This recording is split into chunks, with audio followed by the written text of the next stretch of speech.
por qué? Con Graciela Fernández Mejide. En la 1110.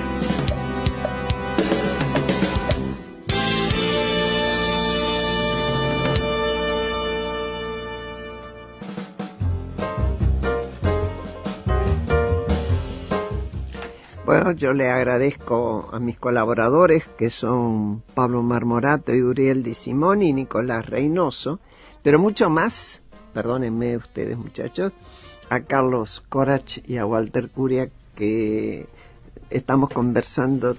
La verdad que a mí estos programas me podrían durar 5 horas. Yo estaba recién hablando mientras pasaba la tanda, y pensando que la sociedad argentina, por los caminos que sea, cada tantos años pone freno. Carlos decía, dice basta. Y les preguntaba a ver qué experiencia tenían ellos, o si acordaban conmigo de que esto es a repetición, sea un gobierno militar, sea un gobierno civil, al cual la gente le dice basta. Carlos, ¿qué opinas? No, totalmente de acuerdo. Yo recuerdo un episodio que corrobora lo que tú dices, de 1976. En 1976,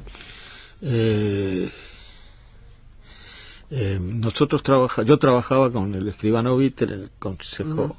Todavía estaba Isabel de presidente. Se había elegido en marzo del 76, poco antes del golpe, un nuevo Consejo Nacional que presidía Isabel y cuyo vicepresidente era el escribano Vittel. Luego, bueno, del golpe Vittel quedó como presidente porque se congeló la actividad partidaria hasta 1983, más o menos. Y que se hizo grupos de gente que iba a entrevistar a empresarios, banqueros, etcétera, entre los cuales me pusieron a mí en un grupo, que eran grupos de 3-4 personas.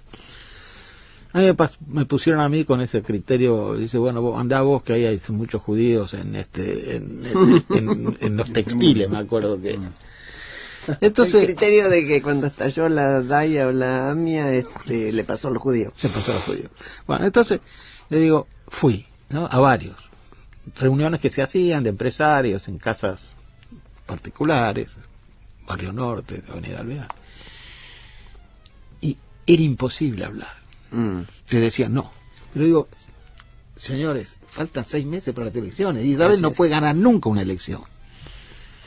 Ni un minuto más se puede con esta mujer, ni un minuto más con el peronismo, ni un minuto más, ni un minuto más, ni un minuto más.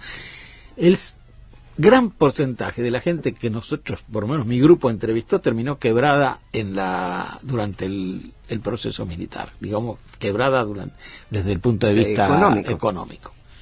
Pero ya estaba instaurado en la sociedad de que había que terminar este periodo y ya.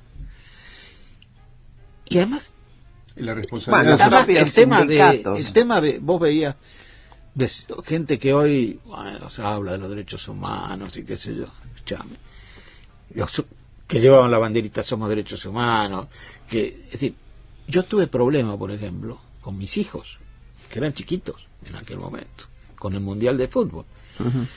El Mundial de Fútbol, vos sos un amargado, papá, no salís, vayamos a la calle. ¿Viste? Todo el mundo se iba a la calle, tocar bocina, y vos sos un amargado, tenemos que ir a la calle. Tenías que explicarle a esos chicos que yo no lo sentía porque sabía lo que estaba pasando, lo que sufrían miles de argentinos, ¿no es cierto?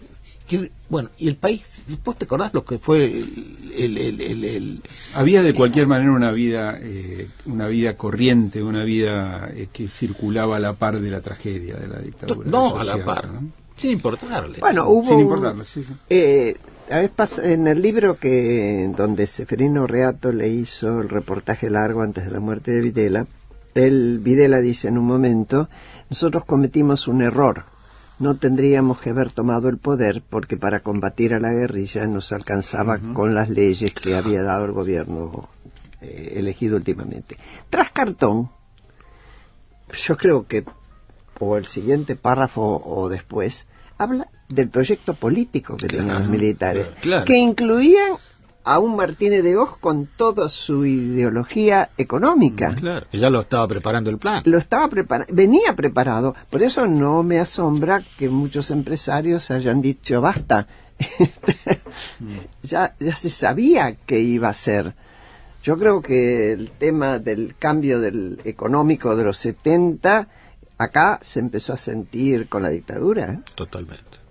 Sí, yo pensando en lo que proponías hacer al principio del bloque respecto de los momentos en que la sociedad pone un límite. Yo tengo la impresión de que la sociedad está imponiéndole un límite al kirchnerismo en el primer mandato de la presidenta Kirchner, después del episodio de la crisis con el campo y cuando el gobierno empezó a mostrar una conducta errática. Me da la impresión de que el kirchnerismo ha tenido como una sobrevida producto de la muerte de Kirchner. Sí, precisamente, ¿no? Sin duda. Da la impresión de que ese límite la sociedad lo está poniendo a tiempo y que un episodio extraordinario, como dice el turco Asís, la irresponsable muerte de Néstor Kirchner, bueno, lo que ocurre es que le dio una sobrevida. Lo que ocurre, si me permites, es la sociedad, digo, hablando de Néstor Kirchner, ¿no? Yo recuerdo que había muchos hombres muy importantes de la democracia que estaban entusiasmadísimos con la presidencia Kirchner. Sí, sí. Pero muy entusiasmados.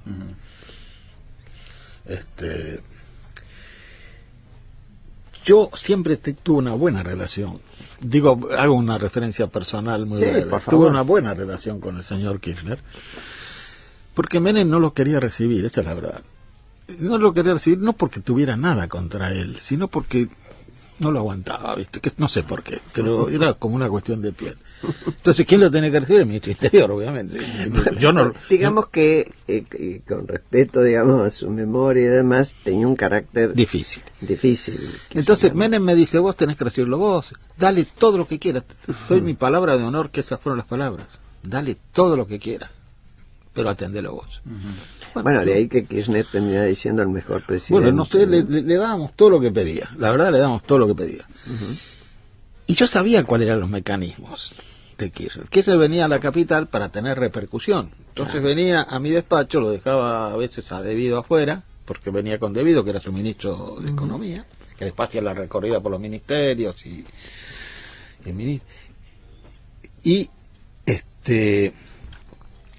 estaba conmigo cordialmente, la verdad, nunca tuvimos, pero salía ahí afuera donde estaban los bustos y donde estaba en aquella época, ¿te acuerdas?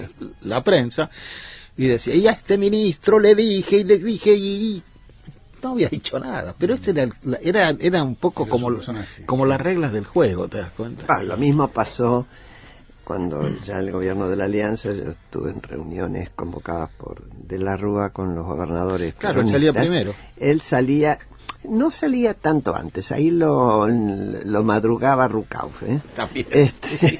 Las reuniones lo madrugaba Rucauf. Pero lo que sí hacía al interior era una agresividad muy fuerte como para nuclear lo que se llamaba el peronismo federal. Claro. Creo que su proyecto era avanzar políticamente en el peronismo sobre lo que era el peronismo federal. Yo al principio no lo podía entender, porque si había un ministro ahí que no era antiperonista, era yo. Seguro. ¿No? Que no tenía antecedentes antiperonistas. Y se enojaba hasta conmigo, que donde teníamos buenos acuerdos, como en todos lados, con el Ministerio de Desarrollo de la provincia. Y yo no entendía, hasta que me di cuenta cómo era la estrategia, ¿no? Bueno. Estaba dirigida a los gobernadores. Ahora, la verdad es que Kirchner era un político hábil. Sí. No era un tonto, ni un improvisado. Había sido 2 veces intendente, había sido gobernador. Nosotros con Vittel, la primera vez que escuchamos hablar, nosotros me refiero al grupito que trabajaba con Vittel, Iribarne, Oraldo Britos, Murguía, etcétera, Murguía de Santa Cruz, este grupo de 8 personas más o menos. La primera vez que oímos hablar de Kirchner fue en Santa Cruz, cuando viste que era muy malvinero y muy nacionalista, nos hizo una gira por todos los regimientos comprometidos en la lucha contra los ingleses, y fuimos al sur visitando regimientos, etcétera. Cuando llegamos a Santa Cruz, nos alojamos como siempre en un hotel, que era un hotel de la familia Murguía, y siempre el peronismo, dirigente peronismo, venían a pedir audiencia. Ahí vino a pedir audiencia un grupo joven de una unidad básica que no me acuerdo bien cómo se llamaba, donde vino el doctor Kirchner y su señora. Esta fue la primera vez que oímos, digamos, de su existencia, de la existencia de quien estoy hablando, del año. Yo tengo una versión de ese 1982. Yo tengo una versión de ese encuentro, y es que Kirchner se interesó por la situación judicial de la señora de Perón, de Isabel Perón. ¿Es posible? Me lo contó un protagonista que estuvo con usted en Río Gallegos. Puede ser. Yo no lo recuerdo, pero pero puede ser. Sí, no lo recuerdo, pero no lo descarto. Me acuerdo que me lo describieron como lo que era Kirchner, un hombre alto, de pelo largo en aquel momento, sí, no lo descarto, interesado por la libertad de Isabel Perón. No lo descarto. Por la situación judicial de Isabel Perón. No lo descarto. Lo que pasa es que, bueno, en aquel momento había toda una puja en torno a Isabel, etcétera, que se manifiesta claramente a partir del lanzamiento del proceso electoral después de la derrota de Malvinas. No te olvides vos que hay el almirante Macera, el señor Macera, decía en todas las conversaciones políticas: yo tengo la dama. Así es. Así es. Bueno, seguimos enseguida. ¿Por qué? Los domingos de 14 a 15 con Graciela Fernández Mejide en la 1110.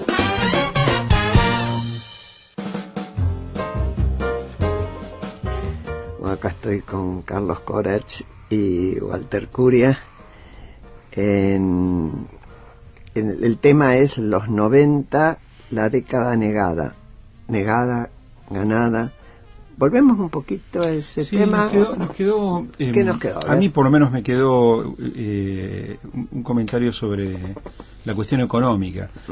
Estábamos describiendo el momento de la primera etapa del menemismo, la etapa de la reconversión económica de la Argentina, una etapa que presentó un país distinto, un país moderno, un país integrado, un país de la periferia integrado a los países centrales. Ahora, eso se interrumpe de alguna forma, a mi entender, promediando la etapa del gobierno del presidente Menem después de la crisis internacional del tequila mexicana. Si bien esa reconversión económica no había generado empleo no de buena calidad o un empleo más bien débil, la segunda etapa directamente termina de destruir empleo. Bueno, lo que ocurre, usted recordará que la consigna de Menem era: vamos a aniquilar la desocupación. Claro, lo que ocurre es que, y eso hago referencia a lo que dijo Graciela, ¿cuáles eran las condiciones económicas mundiales y de la Argentina en ese momento? Con una soja a menos de $100 y con las crisis económicas que provocaron en muchos casos la restricción de la inversión extranjera, tanto en el país como en el exterior.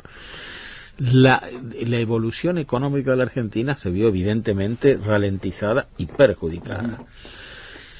Yo siempre hay ejercicios que uno dice que uno hace mentalmente. Yo me imaginaría lo que hubiera podido ser si la soja en aquel momento, en vez de estar a $100, estaba a 300, no a ver, Carlos, si hubiera sido en la época de la Alianza. O la época de la Alianza, ¿qué se podía podido hacer? Es decir, yo creo que uno de los grandes problemas históricos, yo no quiero hablar de reclamos políticos por ahora, pero uno de los reclamos históricos a esta etapa que vivimos es si fuimos eficientes en aprovechar la mejor etapa económica de la historia argentina. Porque en 200 años de nuestra historia nunca tuvimos... Ni siquiera cuando la Segunda Guerra. No, ni siquiera en la Segunda Guerra, porque en la Segunda Guerra Mundial,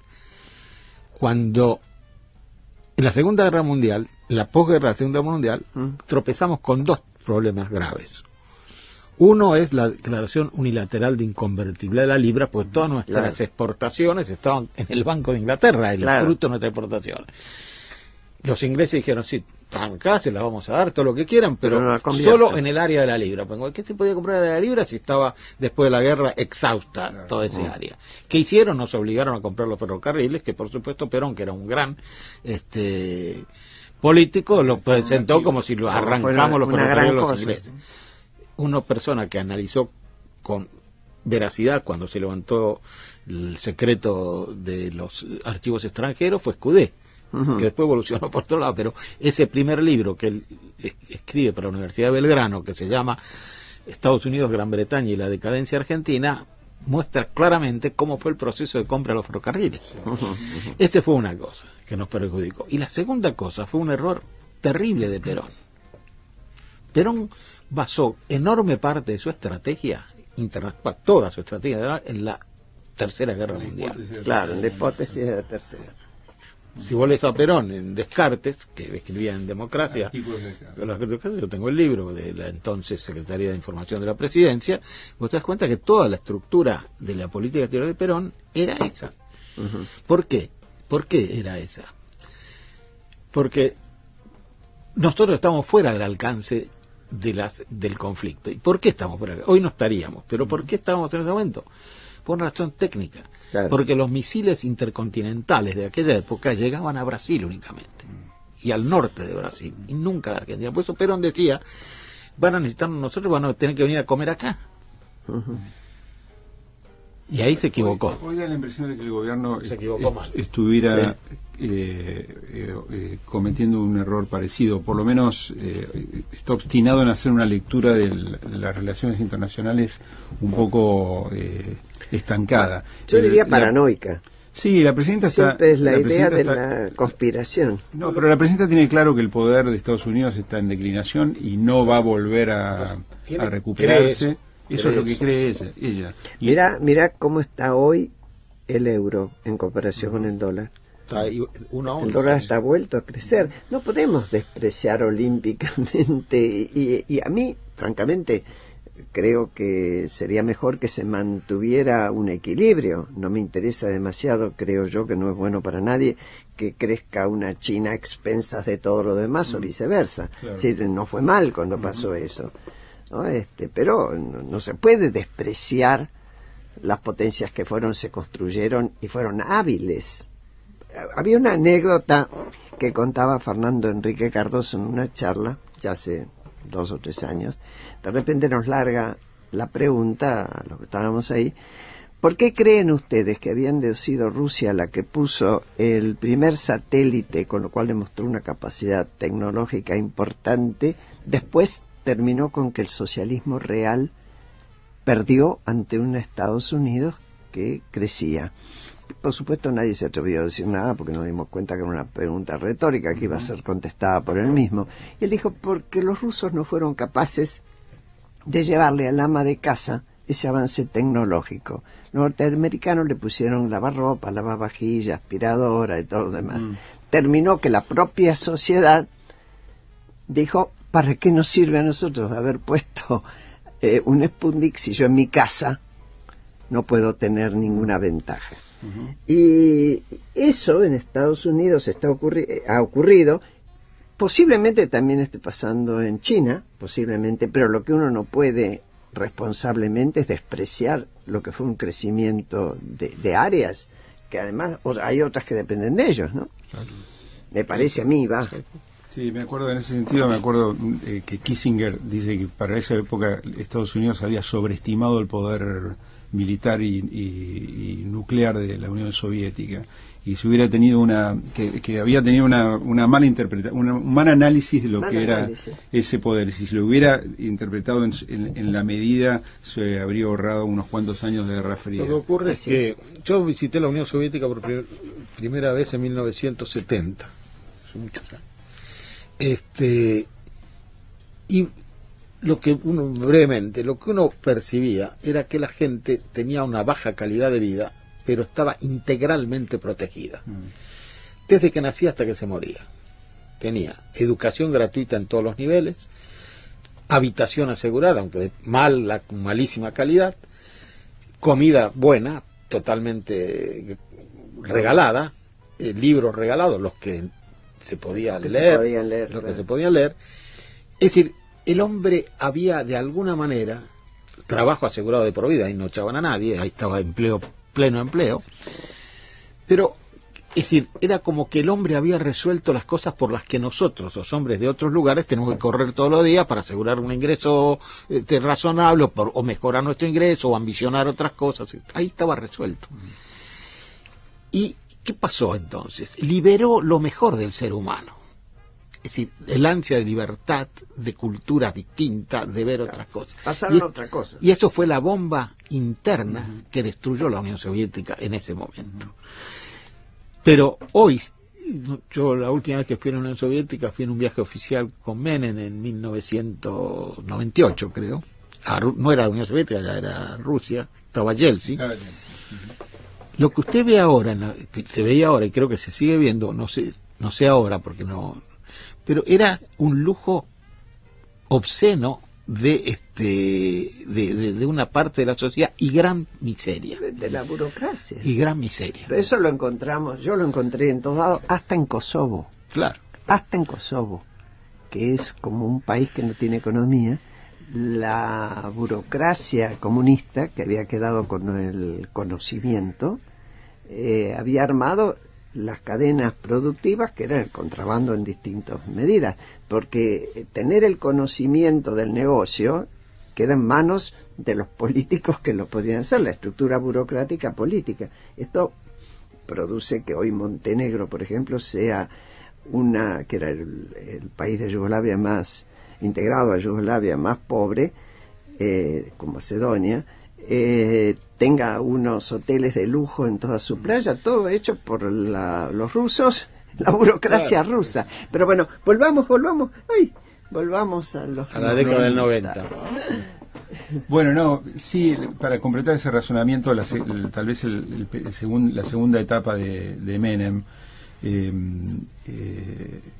en la segunda etapa es donde se ven las limitaciones del modelo que se impuso en la primera. La incompatibilidad con algunas de las situaciones que estamos viendo. Se subestimó el impacto que tuvo la macroeconomía y la concepción de un dólar fijo, un dólar atado, de un peso atado al dólar, un tipo de cambio fijo sobre el aparato productivo. Bueno, eso terminó estallando en las manos de la Alianza. Eso terminó estallando en las manos de la Alianza porque por lo pronto el déficit era mayor del que se había informado.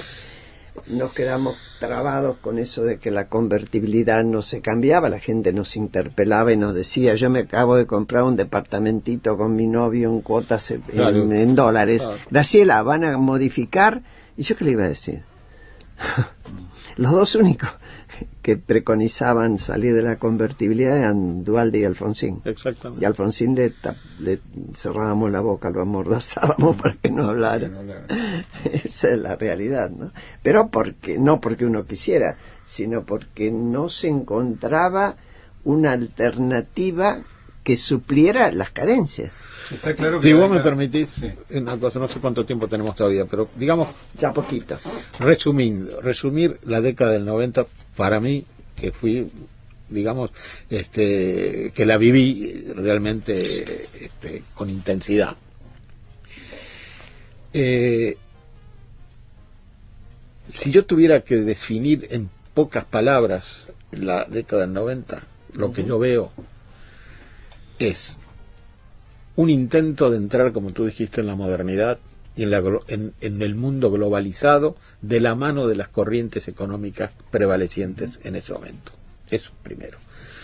Segundo, un avance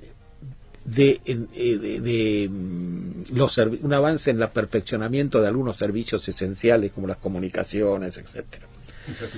Infraestructura. Pero lo que yo además más rescato, quizás por una deformación profesional, es la voluntad de consensuar del presidente y no de prevalecer de cualquier manera. Que queda evidenciado por el momento que estamos viviendo hoy. No. Menem era un hombre que incluía, no excluía. Yo nunca escuché de Menem decir, ordenar, hacer o excluir a nadie. Nunca. Nunca lo escuché decir hay que perjudicar a fulano. Nunca.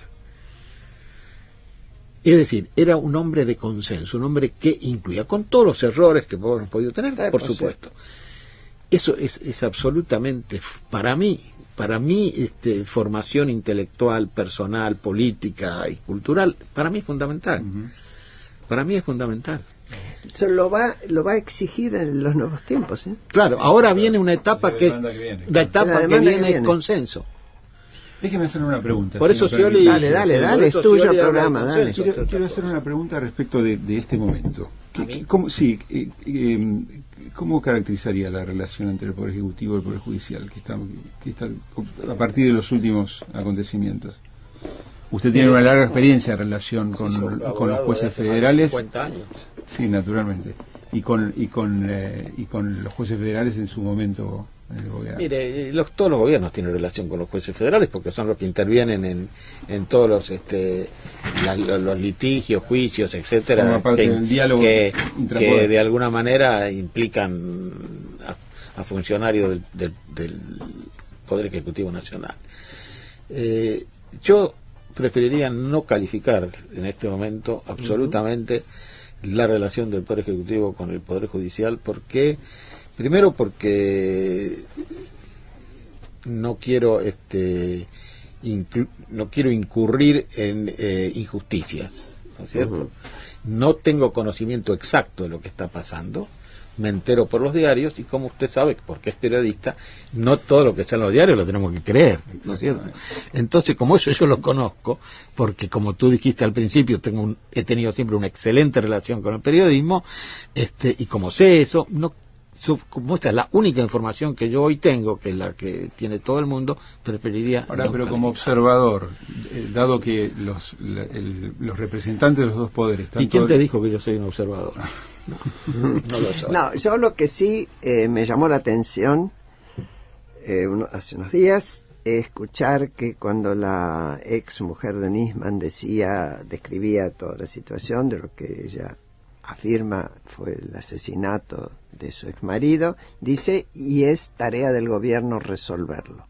La respuesta del ministro Randazzo, que es de la Corte Suprema, ¿qué esperan? ¿Que Cristina se ponga a resolverlo? Como si Cristina fuera el gobierno, exclusivamente. Esta confusión de qué es un gobierno es una confusión con respecto a qué es una república. Bueno, de hecho, el gobierno son los tres poderes, ¿no?